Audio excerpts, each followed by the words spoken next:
A paz do Senhor, queridos. Estamos iniciando mais uma videoaula subsídio de seu canal EBD Fácil e Motivadora. E na aula de hoje nós estaremos comentando a lição de número 2 das lições bíblicas jovens, que tem como título A Doutrina de Moisés. Nós estamos dando prosseguimento aos nossos estudos bíblicos deste trimestre, o qual estamos estudando o tema O Fundamento dos Apóstolos e dos Profetas. A doutrina bíblica como base para uma vida vitoriosa. E na lição de hoje, lição de número 2, estaremos estudando a lição que tem como título A Doutrina de Moisés. O texto principal encontra-se em Êxodo, capítulo 24, versículo 12. Então disse o Senhor a Moisés: Sobe a mim ao monte e fica lá, e dar-te-eis tábuas de pedra e a lei, e os mandamentos que tenho escrito, para os ensinares. Resumo da lição. Moisés recebeu a lei diretamente do Senhor. Texto bíblico encontra-se em Gálatas, capítulo 3, versículos 23 ao versículo de número 26. Então vamos iniciar nossa lição de número 2. A doutrina de Moisés. Então, na lição de hoje, meus amados irmãos, nós vamos estudar um pouco sobre a Antiga Aliança. Alguns preceitos da Antiga Aliança, tanto a Antiga Aliança dentro dos seus conceitos litúrgicos, porque só pode surgir a pergunta, porque o título ele é chamativo, o título da lição, que fala sobre a doutrina de Moisés. A pergunta primeira que poderíamos fazer é: existe doutrina no Antigo Testamento? Sim, então se sim, quais são os seus propósitos? E como eles estão disponibilizados nas Escrituras? Então, de uma forma ainda mais específica, nós poderíamos perguntar o que Moisés recebeu de Deus. Pode ser considerado doutrina? Então, se há relação entre os ensinamentos recebidos por Moisés, existe essa relação com o Novo Testamento? E qual seria essa relação? Então, o que é doutrina de Moisés? E o que essa doutrina tem para contribuir com a igreja na atualidade? Então, esta lição número 2, ela tem a proposta de justamente responder estas indagações que podem surgir para que possamos compreender de forma lúcida e enfática a doutrina de Moisés. Então, meus amados irmãos, para entender e compreender a doutrina de Moisés, ela é bem mais compreendida no seu sentido, ela é compreendida, como eu estou falando, no seu sentido, propósito e fundamento, se nós considerarmos a seguinte divisão do seu conteúdo. A doutrina de Moisés, ela pode ser dividida quanto ao seu sentido, fundamento e propósito da seguinte forma. Vamos falar que é os tópicos que está na lição. O primeiro tópico, a Antiga Aliança. O segundo tópico, as leis cerimoniais ou as leis litúrgicas. E o terceiro tópico, as leis morais.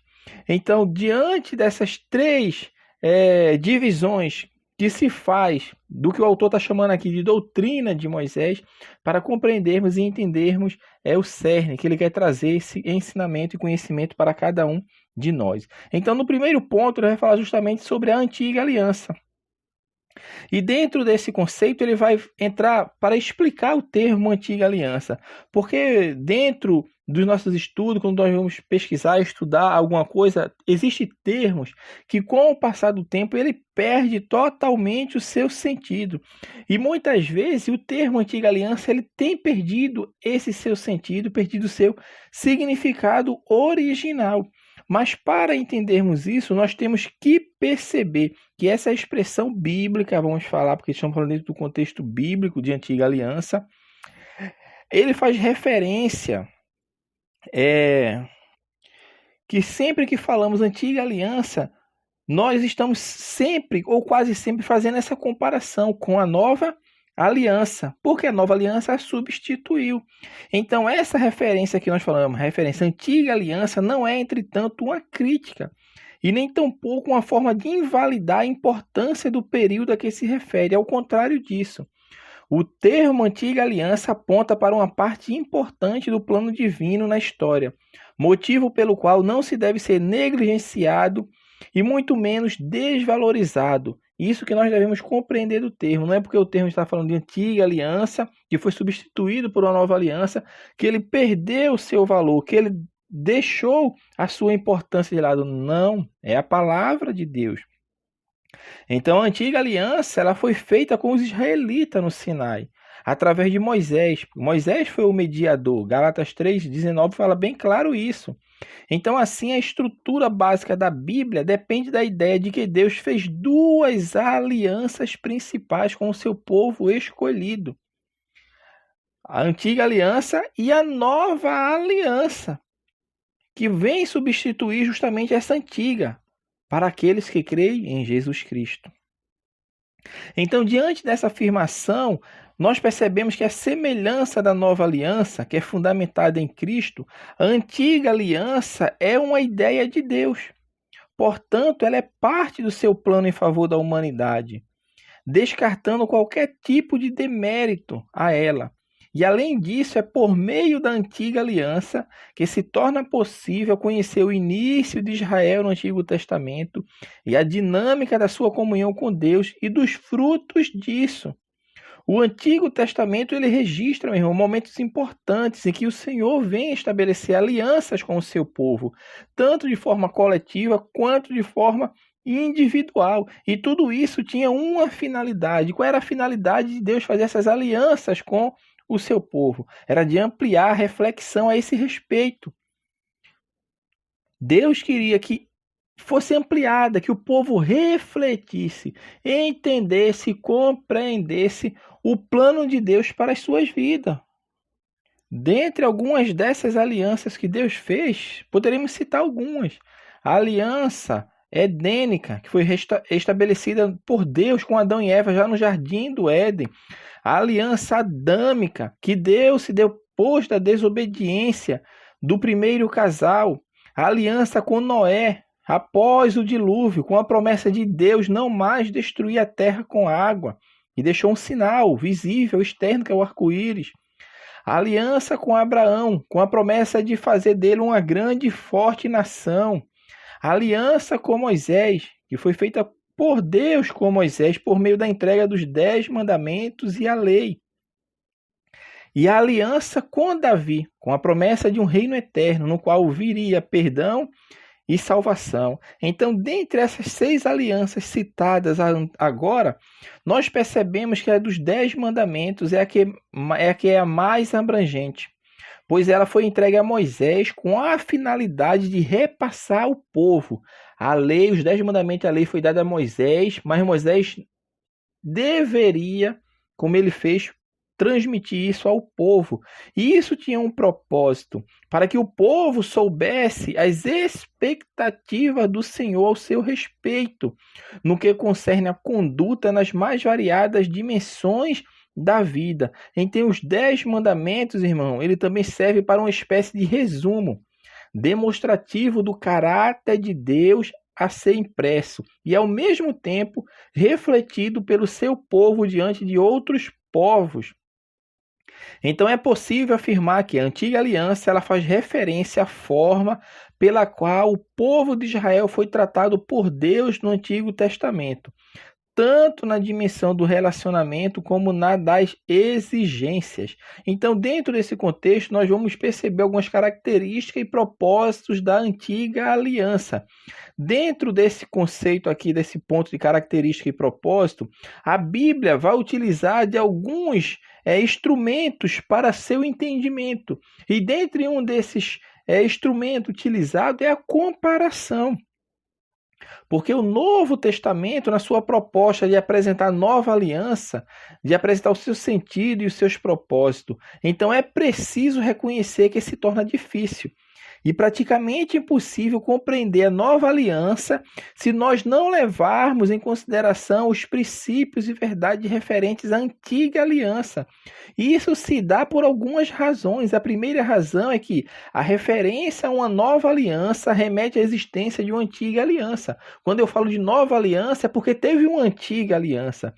Segundo, a presença ainda que é implícita de uma aliança anterior exige, mesmo que inconscientemente, a busca por conhecê-la nos seus variados formatos e significados. E terceiro, a existência de duas alianças confirma que ambas pertencem ao mesmo propósito, além de reafirmar o envolvimento direto de Deus com o seu povo. E nenhum outro livro da Bíblia, meu irmão, trata com tanta precisão, com tanta abrangência, com tanta profundidade sobre essa comparação entre a antiga e a nova aliança do que a carta que foi escrita aos Hebreus. E isso se dá principalmente em virtude do seu propósito.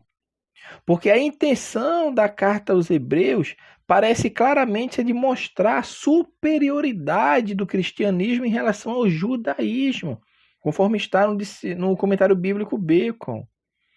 Os versículos de abertura, bem como os primeiros capítulos, vêm mostrar o caráter definitivo de Jesus Cristo como a revelação final e perfeita de Deus à humanidade.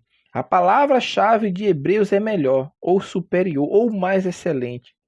Cristo é superior aos anjos, Cristo é superior a Moisés, Cristo é superior a Josué, Cristo é superior a Arão. Então, o cristianismo é uma aliança superior. O cristianismo tem um descanso melhor. O cristianismo tem um sacerdócio melhor. O cristianismo tem um altar melhor. O cristianismo tem um sacrifício melhor. Tudo isso seria, obviamente, mais significativo para os leitores judaico-cristãos do que para os gentios, porque era uma carta que dava para ver expressamente a comparação que o autor faz entre a antiga aliança e a nova aliança. Então, essa essência comparativa existente na epístola aos Hebreus pode ser notada em toda ela. Trata-se de uma apresentação da forma como Deus historicamente se comunicou com o seu povo e como ele comunica-se na atualidade, trazendo as seguintes características da antiga aliança. Os homens foram seus instrumentos, ela foi externa, ela depende de tomar uma forma, e isso por cerimoniais, e ela foi representada por símbolos. Outro aspecto que nós não podemos deixar de observar sobre a antiga aliança é que parte dela também cumpre o propósito de frear o mal, embora ela não tenha condições de eliminá-lo definitivamente, mas ela tem esse propósito de frear. E existe relação entre a antiga aliança e a nova aliança? Por quê? Porque nós vemos o termo, nós vemos as características, os propósitos da antiga aliança. Agora vale a pena refletirmos sobre a relação entre as duas alianças, isto é, a antiga e a nova aliança. Então, pelo fato de ambas procederem de Deus, identificam-se principalmente num espírito que as fundamenta. Há ao menos 4 fundamentos que sustentam a aliança de Deus, cuja presença pode ser notada tanto na antiga quanto na nova. E nós vamos falar desses 4 fundamentos, que vai mostrar a relação que existe entre a antiga e a nova aliança. O primeiro é o amor divino. O segundo, a graça divina. O terceiro é a fidelidade divina. E a quarta, a responsabilidade humana. Então, Deus, na intenção de ampliar a compreensão do povo para que ele entendesse, esses 4 fundamentos eles são vistos tanto na antiga aliança como na nova aliança. Então, existe sim relação entre a antiga e a nova aliança.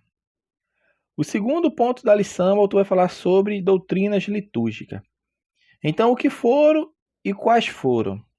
Doutrinas litúrgicas, que segundo alguns textos bíblicos, também são chamadas de leis cerimoniais, e nós conhecemos elas mais como leis cerimoniais. Nós vamos perceber que essas doutrinas litúrgicas ou cerimoniais, leis cerimoniais, podem ser definidas como um conjunto de regulamentos de natureza religiosas e ritos que foram constituídos especificamente para o povo de Israel. Então, essas doutrinas litúrgicas ou leis cerimoniais, ela tem um propósito e um objetivo para a nação de Israel.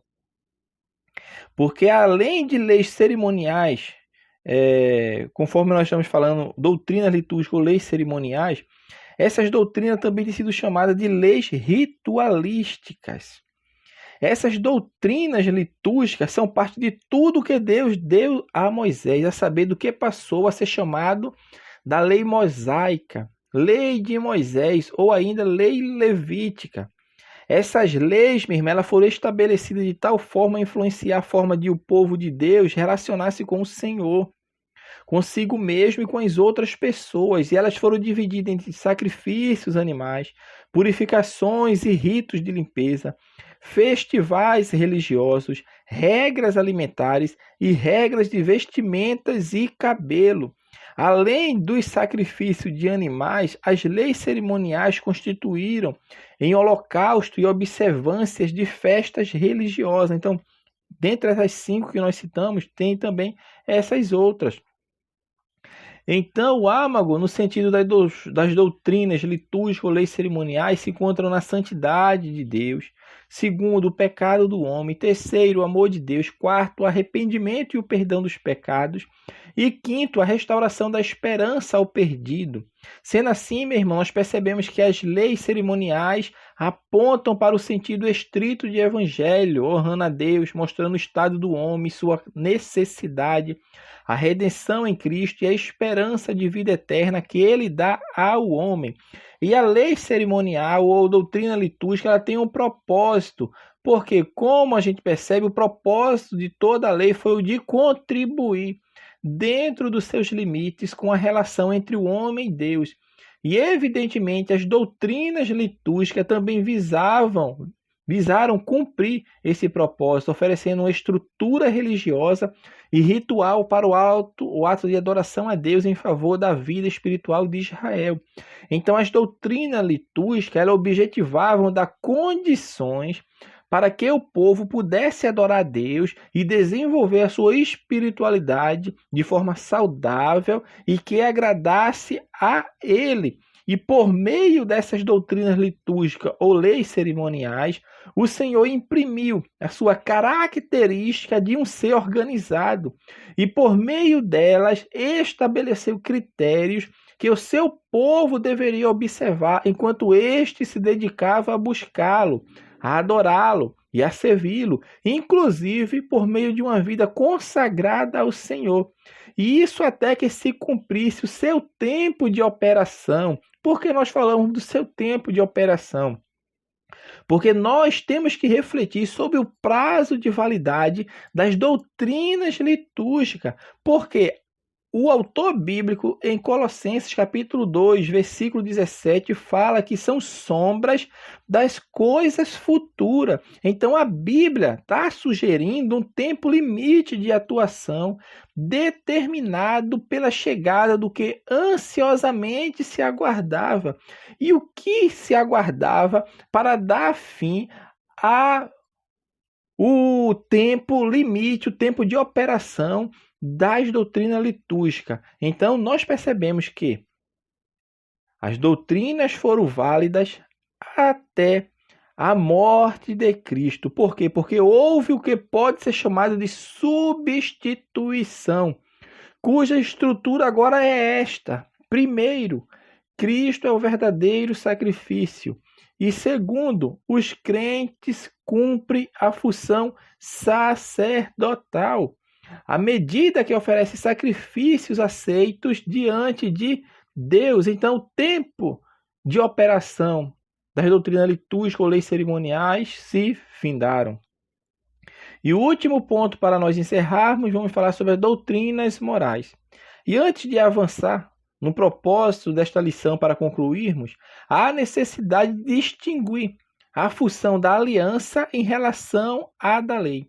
Pois nas palavras de Hamilton, no livro que é publicado pela CPAD, Manual do Pentateuco, ele fala que o propósito da aliança é criar um novo relacionamento, enquanto que o propósito da lei é regulamentar ou perpetuar um relacionamento existente através de uma ordenança. Então, em outras palavras, a aliança aponta para uma nova oportunidade de comunhão do povo com o Senhor Deus, enquanto a lei é a norma para a manutenção desta comunhão. Então é neste sentido que as doutrinas morais, elas são apresentadas nas Escrituras. As doutrinas morais, meus irmãos, elas revelam a vontade de Deus ao gênero humano, como meio de orientar as pessoas a obedecerem aos mandamentos de Deus quanto aos desejos humanos, na sua constituição integral, espírito, alma e corpo.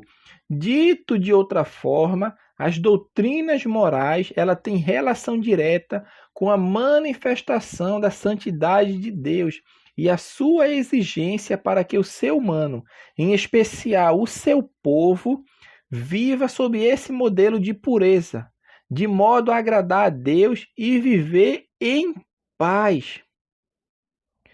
Entretanto, vale frisar que as doutrinas morais, elas não cumprem o papel e nem são capazes de salvar o homem. As doutrinas morais, elas não são capazes de salvar o homem, pois isso só é possível pela graça de Deus mediante a fé em Jesus. Elas, entretanto, evidenciam a exclusividade de um povo que serve ao Senhor Deus. E as leis morais, ela também têm os seus propósitos. Então, alguns elementos que confirmam o propósito das doutrinas morais com base na sua essência divina, nós podemos citar 4. Em primeiro lugar, a natureza dessas doutrinas, ela não é humana, mas sim divina. E isso implica em afirmar que, se a sua origem é divina, o seu fundamento, a sua operação e os seus objetivos também o são. Em segundo lugar, as leis morais foram constituídas por Deus com a intenção de auxiliar na comunhão de Israel com o Senhor. Em terceiro lugar, essas doutrinas objetivam convocar os povos a viverem em santidade diante de Deus, em especial o seu povo, Israel. E em quarto lugar e por fim, as doutrinas morais separam a verdadeira adoração da falsa, sob o critério da santidade como padrão de vida.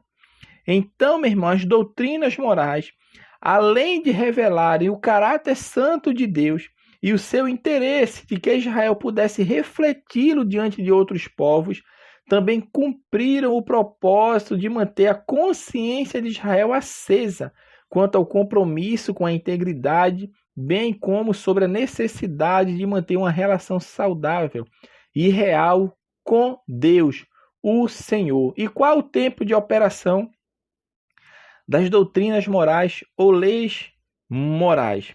As doutrinas morais, para encerrar esse ponto e a lição, elas são encontradas nas mensagens e nos ensinamentos de Jesus, são encontradas nos ensinamentos dos apóstolos, ela é encontrada em todo o Novo Testamento. E é por esse motivo que elas não somente são válidas, como também são úteis a todos os homens, quer sejam servos de Deus, quer não. E isso pelas seguintes razões. Primeiro, elas apontam o caminho da pureza e da retidão a todos os homens depois da queda. Segundo, as leis morais servem de guia para os não crentes, pois são capazes de despertar a consciência desses homens. E terceiro, servem de instrumento para lembrar o crente sobre a sua responsabilidade em honrar a Deus. E isso como resposta e gratidão à sua obra redentora. Então, sendo assim, meus irmãos, as doutrinas morais permanecem vigentes, atuais e úteis para a manutenção da vida cristã em santidade e da comunhão do crente com Deus, o Senhor. Então, assim, meus amados irmãos, nós estamos encerrando a lição de número 2 das lições bíblicas jovens, a doutrina de Moisés. Que Deus abençoe os irmãos e até a nossa próxima aula, se assim o Senhor permitir.